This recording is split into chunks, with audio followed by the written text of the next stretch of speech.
เช้าวันที่2ไปลุยกันต่อนี่ก็ที่พักเรานะครับเดี๋ยวคงว่ากันอีกที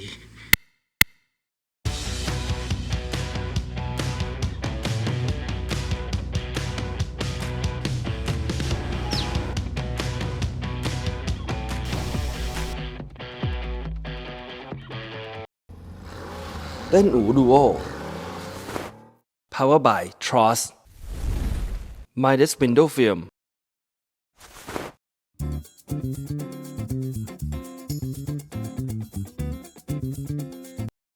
ลุงไม่ใช่พี่เต้นพร้อมยัง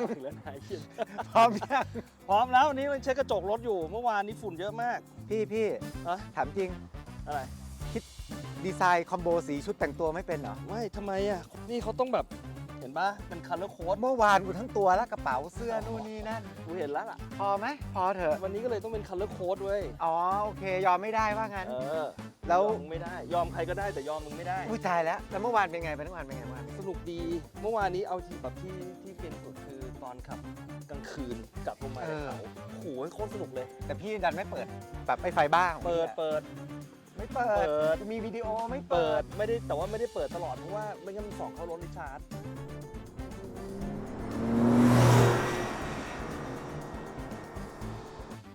ถามริชาร์ดดูได้ริชาร์ด เอ้าโถ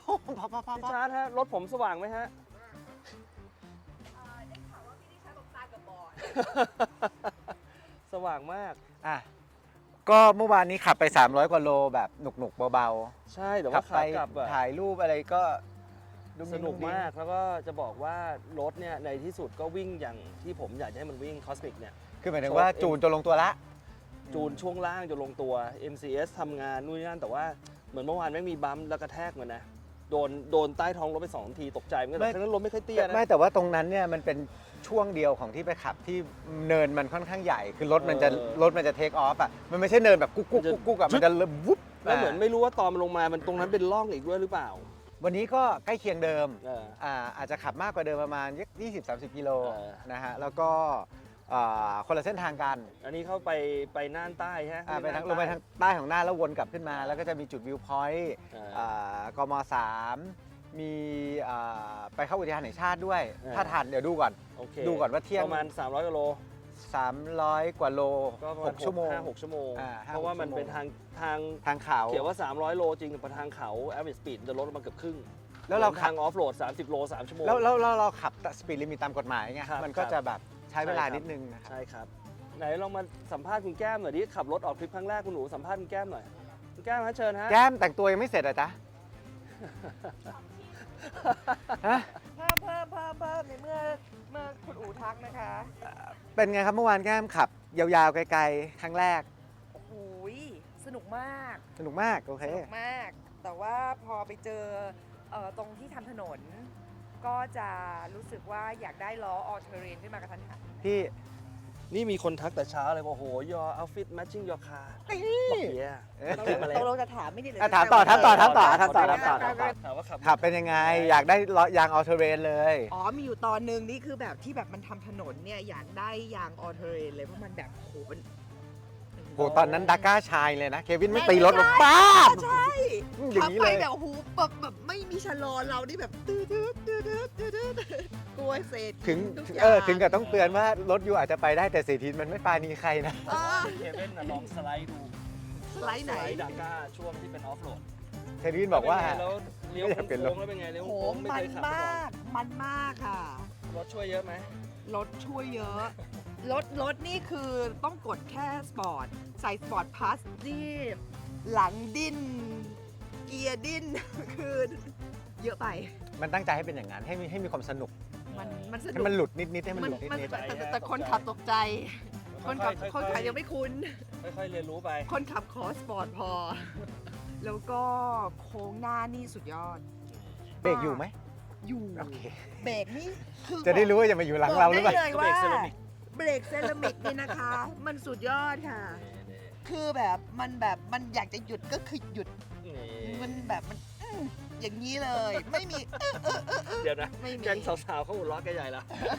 บอกพี่โม้จัง แล้วเราสองสาวเป็นไงบ้างนะนั่งรถเมื่อวานนี้เก่งมากนะ เมื่อกี้เรากำลังคุยอยู่ว่าจริงๆบอก ว่าตอนเย็นที่เขากลับไปอยู่ข้างหน้าเขาบอกว่าสนุกแหละนะ แล้วก็บอกว่าตอนขึ้นน่ะมันเหนื่อยมากนะ ตอนขึ้นคือ มันวิ่งไล่ชาวบ้านแล้วก็แบบว่าดูว่าแบบมีรถสวนมาหรือเปล่าอะไรอย่างเงี้ย อ๋อก็ดีนะ เขาอู๋ ก็ดีนะ ได้ข่าวมีขอออปชั่นนอนอยู่โรงแรมไม่ใช่เหรอ ใช่มีออปชั่นนั้นไหมวันนี้เขาบอกว่า6 ชั่วโมงคนอื่นครับ 6 ชั่วโมง 50 คนอื่นครับ จริงๆ6 ชั่วโมง 50 เนี่ย มันเป็นเวลาที่เราถึงญี่ปุ่นเลยนะ So we're gonna turn right. We exit. We turn right. Within the first hour, we'll try to find a proper gas station.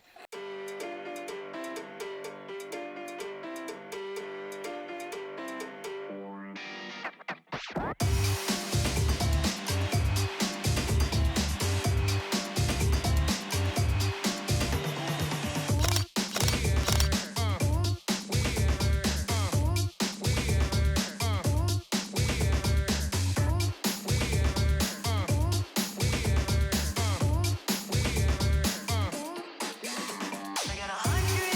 billion.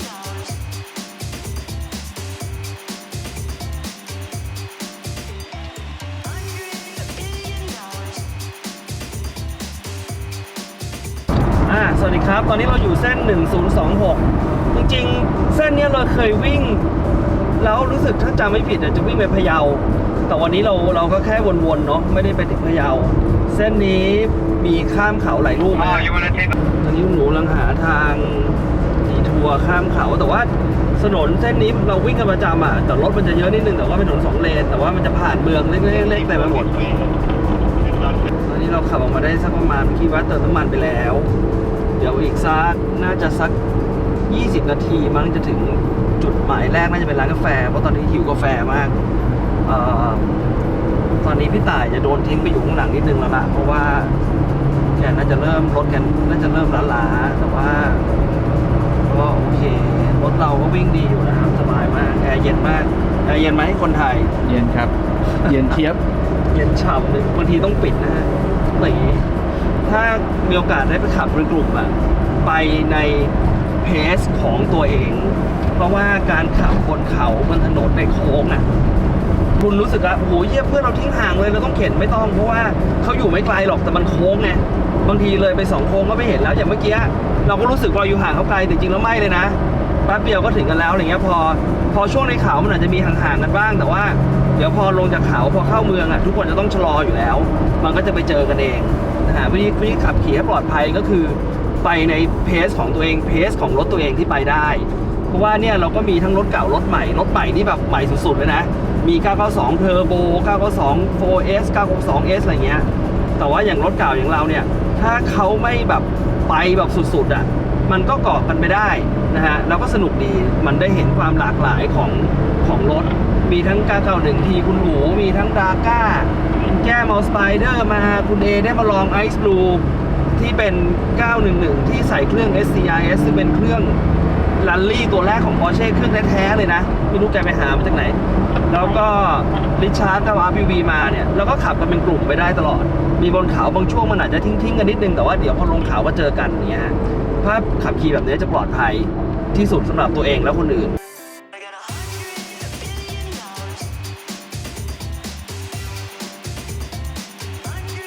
billion. $100 billion.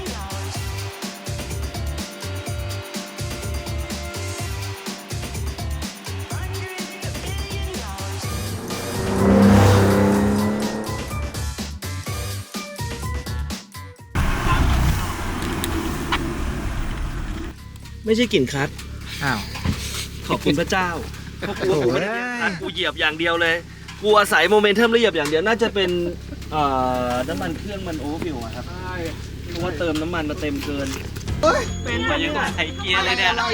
ทำไมพวกรถเก่าขี้บ่นจังเลยอ่ะ ขับไปบ่นไปตลอดเวลาเลยอ่ะ ยังไงนะ เขาบอกว่าให้ทิ้งห่าง แต่เขาก็เข้าใจว่าทิ้งห่าง 10 คันรถไอ้ข้างหลังเราก็แก้มขาไปข้างหน้าหน่อยได้ไหม ด้วยความกรุณาเขาไปแล้วมันก็โอเค ก็พี่อูบอกให้ทิ้งห่าง เราก็เข้าใจ ทิ้ง ว่า ระยะไม่ได้บอกให้เอาทิ้งระยะ ไม่คืออู๋เขา เรา เข้า ก็ โค้ง เลย นะหายไปแล้ว แก้วก็ยังไม่เข้าโค้งเลย เราก็เลยแบบขับแล้วเหยดูทาง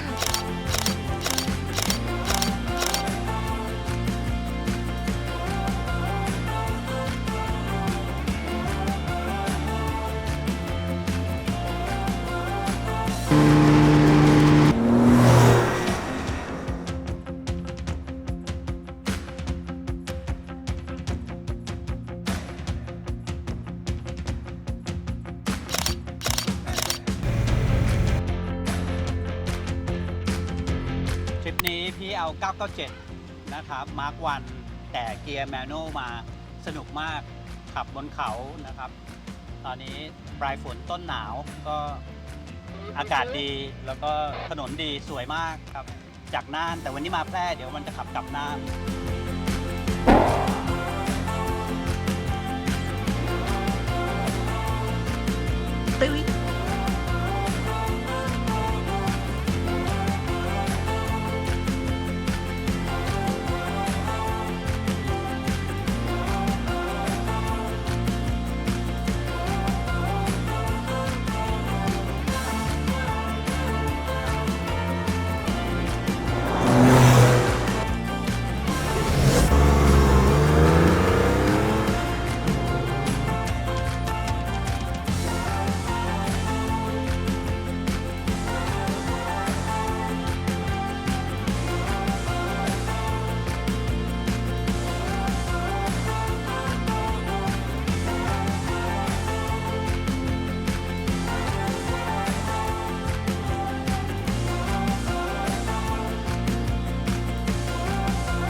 See the light of a new day dawning. Feel the love from a beating heart. Catch a ride to the top of the world. This is where we start. No, we can't make it last forever. We gotta use all the time we have. And you know that we'll never say. ยังไง นี่ก็วันที่2ป่ะ จบ จบ วันที่ 2 เอ้ยพรุ่งนี้เรายังมีไปต่ออีกหน่อยไม่ใช่ อี เห ก รอ นิดนึงก่อนขึ้นเครื่องบ่าย Day 2 จบ จบ day 2 จบ day 2 เราได้โลเคชั่นสวยงามด้วยนะ แล้วไปไหน เราก็ นะพรุ่งนี้ มั่วๆเข้ามา มีคนพามาเข้าเรา พรุ่งนี้กำลังคิดอยู่ระหว่างเข้าไปน้ำตกกับพี่ผมว่าเวิร์กกว่าน้ำตก น้ำตกไซโยก ปกติเราไม่ค่อยไปน้ำตกเนาะ ไม่ใช่ ถ้าเป็นเมื่อก่อนก็เที่ยวเทค เดี๋ยวก่อน พูดนาง เที่ยวน้ำตก เดี๋ยวนี้เที่ยวน้ำตก โอเค ขับรถกี่กิโลครับผู้หญิงนี้ พรุ่งนี้ไม่เยอะพี่สัก120โลอะร้อยกว่าโลอะไรเงี้ยแต่ว่ามันก็สักชั่วโมงครึ่ง อันนี้ทางสวยอันนี้ทางสวย วันนี้ได้ทางสวยๆ ไม่มีใครอ้วกเลยเพราะว่าทุกคนกินยาแก้แพ้ไปหมดแล้ว ขึ้นเขา เขา ขึ้น กิน เขา ตั้งแต่เมื่อคืนเลยใช่ไหม ไม่รู้เลย 79กิโล89กิโลเองแต่ชั่วโมงครึ่ง พรุ่งนี้ไป 89 กิโลไปที่น้ำตก แต่ชั่วโมง แล้ว ครึ่ วัน ง นี้ไปกี่กิโลนะ วันนี้วิ่งไปเกือบ300 เหรอ ไม่รู้สึกเลยนะสนุก ประมาณ มา เฮ้ ก ยวันนี้ดี 340โล ทาง แต่ผู้หญิงคนเดียวเลยขับอยู่ เอ ค อ นเดียวในทริปนี้ เจ๋งมาก วันนี้ก็เปลืองน้ำมันหน่อยเปลืองน้ำมันนิดนึง เติมน้ำมันเพราะขึ้นเขาตลอด ขึ้นเขาดันแบบสุดๆ เรียกว่าใช้สมรรถภาพรถเต็มที่ ใช่ ก็พี่เอก็หลงรักรถไอซ์บลูไปซะ โอ้ไอ เพราะ ซ์ ว่า ดีมากเลย มัน ถึงว่าช่างแมนก็ถึงห่วงรถเขามาก เขาไม่ให้พี่ขับ ใช่ เขากลัวพัง ทำเสร็จมา3 เดือนกลัวพัง คือมีอีกนิกเนมหนึ่งว่านิกเนมว่าชิบหายแมน ได้ข่าวเอาเครื่องเรซิ่งมา แต่ ใส่ นี่ คันนี้เหรอคะ ครับ มัน อยากให้มัน ไม่สุ แร ด ง ท้ายมัน ไม่ สุด มันไม่ใช่ มันจะได้ทนไม้ทนมือกับเราหน่อย อ๋อ พี่จิม อยากซิ่งอยาก เกิดอะไร ซิ่ง เงี้ย พี่จิมไม่ได้ออกทริปกับเรานานเป็นไงพี่ ใช่ กลับมาออกทริปอีกรอบหนึ่ง มาก สนุกมาก ออกกำลังกายเรียบ เกียร์ธรรมดาด้วยคันนี้ เกียร์ เดี๋ยวคันนี้ 997 S แมนนวล แมนนวลเกียร์ธรรมดามีน้อยนิดในเมืองไทย คันเดียวที่เอเอาเข้ามา คันเดียว S รถศูนย์ เดียวโอ้สุดยอด รถ ข่าวมีคนจองแล้วนี่ใช่ไหม เยอะ หลาย หลายคนหลายคน ตอนแรกกะว่าจะขายแล้วตอนหลัง เนี่ย ไม่ ผม ขายแล้ว เนี่ยคนข้างๆเขาจองไว้เหมือนกัน ใช่ แก้มมาขับรถครั้งแรก หลังจากเป็น ครั้งแรก ผู้โดยสารมาเป็นเวลา 10 ปี ใช่ เข้าปีที่ 10 ก็ปีที่ 11 ก็บอกว่าสักหน่อยแล้วกันวะ เออ สักหน่อยแล้วกันวะเป็นไงบ้างแก้ม โหชอบมาก มันสนุก แล้วตอนแรกก็รู้สึกเหมือนกับว่าแบบ คือถ้าไม่ใช่รถคันเนี้ยจะไม่กล้าเลย อ่า เพราะว่านี่เป็นรถที่ขับทุกวัน อ่า เป็นรถที่ คุ้นมือ เป็นรถที่คุ้นมือ เป็นรถที่รู้มุม รู้จังหวะ รู้แบบเกียร์จะไปเกียร์1เกียร์2ต้องมีกระตุก อันนั้นเรียกจะพัง อันนั้นเรียกจะ เฮ้ยพี่ติ๊กก็บอกว่าเป็นเพราะว่าเป็น PDK รุ่น ไม่ แร ใช่ กมันจะเป็นแบบ ใช่ นี้ ใช่ใช่รถมึงก็เป็น มันจะกระตึกๆอะไรอย่างนี้ วันแรกนี่ก็คือเหยียบพอถึงโค้งแล้วเบรกเยอะ เบรกเยอะเพราะยังไม่คุ้น แต่พอเริ่มเห็นลายคนอื่น พอตามหลังคนอื่นเห็นลายคนอื่นเนี่ยมันก็คือเริ่มโอเคเริ่มเข้าใจแล้วว่าต้องเบรกตรงนี้บางอันมันไม่ต้อง คือเข้าใจ มันแค่ชะลอ เข้า แล้ว ใจ เรา ว่า ก็ 10 กว่าปีที่ผ่านมาจริงๆขับเองดีกว่าผัวขับให้ ใช่ไหม ประมาณนั้นคุณกา อ๋อสรุปให้ สรุปให้ อ๋อ กู เพราะว่าเขา กลัว ขั อบ ย่างเดี ดี ยว เพราะเขาขับดี เดี๋ยว ก็เลยเรียนรู้ซึมซับตลอดที่เวลานั่ง ใช่ ใช่เลยเหรอ ใช่ ใช่ ใช่เลย อันเนี้ยถูก เออ เออ ก็เลย เพราะตอนนี้ปัญหาว่ากลัว ซึมซับมาว่าเราต้อง กลัวจะ ทำแบบ ติดใจเราจะขับ นี้ ทุกครั้งอ่ะเราต้องเสียค่าเทรลเลอร์2 คันทุกครั้ง อ๋อ ไม่ ที่ แก้ม ที่านี่คือ พี่ เป็น มีอีกไม่กี่ครั้งหรอกเพราะเดี๋ยวแก้มเขาบอกแล้วคราวหน้าเขาจะขับเกียร์ธรรมดาแล้วเขาจะเอาพัสลามาก็ ใช่ ก็หนสุดท้ายแล้วล่ะ ไม่เอางี้ลอง ของ ลองรถพี่จิมก่อน เออ ลองรถพี่จิมก่อน ของอภัสรานั่นของสุดท้ายแล้วของอภัสรา เริ่มจากรถพี่ตายมาเป็นรถพี่จิมทุกคนเริ่มหันหลังหนีหมด สนุกมาก สนุกสนุก เหลือพรุ่งนี้อีกวันหนึงอาจจะครึ่งวันเพราะว่า ชิวๆ เดี๋ยวต้องเอารถ ชิวๆ โหลดรถกลับเดี๋ยว ครับ บ่ายกลับไม่ทันแต่ว่า ก็ ก็ เวลามีความสุขมันหมดไปเร็วเนาะ เร็วพี่ ใช่ แล้ว2 วันนี้ได้ขับแบบเต็มที่นะ ใช่ คือเป็นทริป ดีมาก เป็นทริป3 วัน 2 คืนที่เต็ม เต็ม คือลงเครื่องปุ๊บไปเลย คืออากาศมันยังไม่เย็นมาก เออ แล้วก็ไม่ถึงกับร้อน อ่า แล้วข้อดีก็คือว่าเรามาวันธรรมดาก็ไม่ค่อยมีคนมา ใช่รถน้อย คือถ้ามาสิ้นปีจริงๆเนี่ยมันจะแย่งกันขับ ใช่ แล้วก็มารอบเนี้ยพูดตรงนะ อย่างเมื่อเช้าอย่างเงี้ยเจอ10 ล้อสัก 3-4 คันอ่ะครึ่งวันมันเป็นไปไม่ได้เรียกว่าไม่เจอดีกว่าแบบ บาง นี้ รูทนี่ถ้าจะไม่มีรถสวนเลยนะ อ่า แล้วก็เมื่อคืน รุ่น เนี้ย ขากลับเรา ใช่ อ่ะโอ้โหเหมือนขับเล่นเกมไอ้ Gran Turismo มันเป็นวันเวจ้ะ อ๋อ จ้ะ เลยไม่มีรถสวน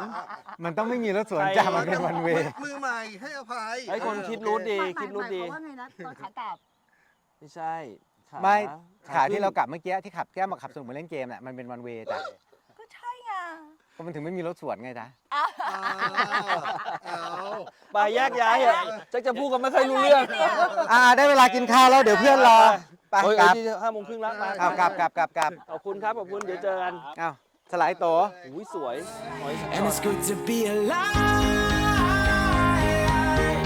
It's good to be alive. This feeling's running high. Life is calling and the world is beautiful. Na na na na na. Na na na na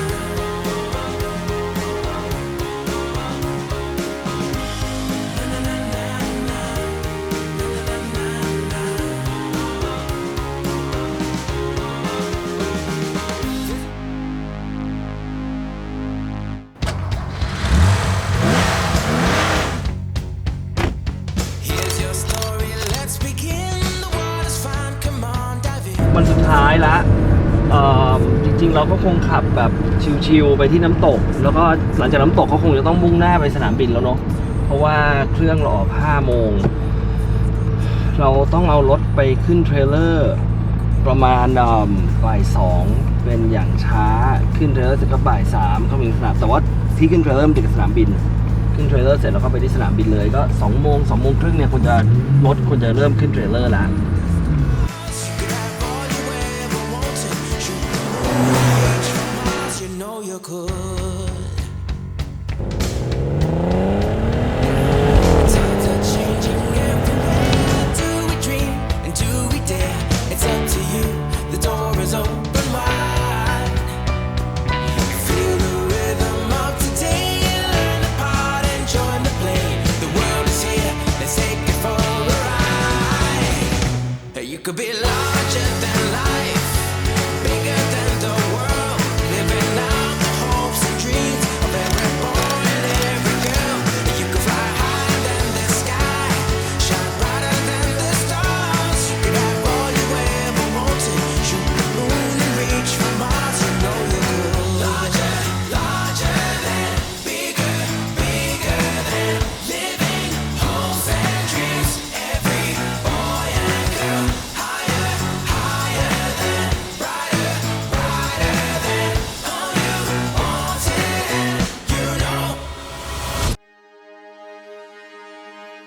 ที่ลูกหาบ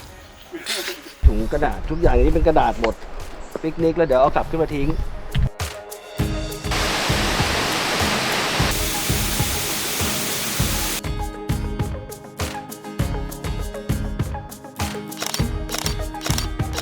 อันนี้อยู่น้ำตกอะไรนะ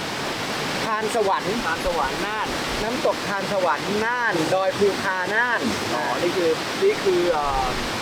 อะไรนะเรียกว่าอะไรนะอุทยานแห่งชาติ อุทยานแห่งชาติดอยภูคา ที่เราขับผ่านบ่อยนะแต่ไม่เคยเข้ามา ทางเข้าเนี่ยเขาจะมีต้นสมพงษ์อ่ะไอ้ต้นที่ลากกลางออกมาที่เมื่อกี้เราไปถ่ายรูปกัน แล้วก็มีดักก้าจอดข้างหลังอะไรเงี้ยนะก็เชื่อว่าผู้รักต้องมา เราก็ถ่ายกับสปอนเซอร์เราจะได้รักเราเยอะๆสปอนเซอร์กูแซวบิโยนน้ำใส่ด้วยเว้ย ข้ามเขามา 3 ลูกได้ 3 ลูก ก็มีทั้งไฮสปีดเทิร์น มีทั้ง YRB Road บนเขาสวยๆที่วิ่งบนสันเขาแล้วก็เห็นวิวซ้ายขวาสวยงาม สวยจริงสวยจริง ก็ได้ครบทุกรสชาติทริปนี้มีทั้งทางตรง ทั้งไฮสปีดไฮเวย์ ใช่ เทิร์นนิ่งไฮเวย์ ใช่ มีทั้งบนเขาเป็น V Road มีคนแซวผมมีภาพเด็ดๆนะครับหลังจากนี้จะให้ดูนะครับมีภาพเด็ดๆพี่เอติดลมนะครับ รถดีไม่ว่าดีเอาไปลงกองกองหินเล่น ไม่ได้ลงจอดอยู่เฉยๆแล้วถอยติดลมพี่เอพี่เอครับพี่เอจอดรถเฉยๆทำไมพี่เอติดลมครับทำไมพี่เอ ผมมาซ้อมแรลลี่ไง ซ้อมแรลลี่เหรอฮะ แรลลี่ครับ มันติดยังไงเนี่ย คุณลงมาดูกับผมดิมาเซอร์ไพรส์มา